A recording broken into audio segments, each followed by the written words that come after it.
we're walking through the strengths and weaknesses for each nominee for Game of the Year. Starting with Death Stranding 2. Opinions on this game range from mind-blowing cinematic genius to what the fuck is this delivery sim? Critically, DS2 performed notably better than its predecessor, landing around an 89 to 90 average score. Visually and atmospherically, DS2 is off the charts. The landscapes are gorgeous in a bleak, end-of-the-world kind of way, with desolate beaches, foggy forests, ruined cities, you name it. The game's world is so tactile, you can almost feel the mud squishing in Norman Reedus's boots. The new ghost mechs and tar-drenched creatures add a dose of action to the formula, spicing up the walking sim with some freaky combat set pieces. And let's not forget the online community aspect. Building bridges and highways with other players still brings a unique sense of camaraderie. It's like a surreal post-apocalyptic habitat for humanity. The tone is also all over the place in the best way. Hyper-serious Kojima cutscenes about life and death one moment,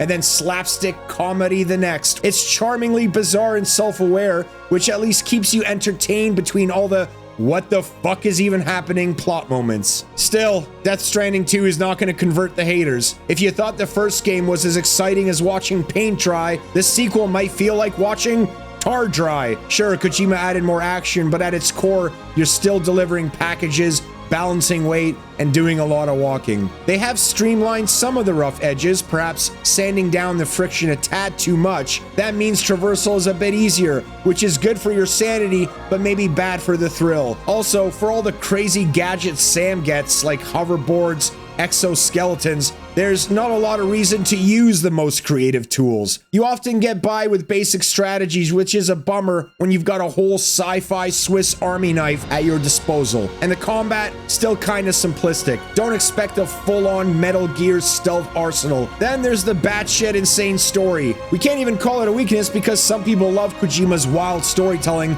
but let's be real. By the end, you might be scratching your head so hard you draw blood. In summary, Death Stranding 2 on the Beach is a bold, indulgent sequel that doubles down on everything. It builds on the foundations of the original and adds new layers, delivering a game that's part walking simulator, part action, part philosophical art film. For fans of the first, it's a brilliantly bizarre continuation of the journey. For others, it might still be the cure for insomnia, but the impact and artistry here are hard to ignore. Love it or hate it, you gotta respect Kojima for once again doing whatever the fuck he wants.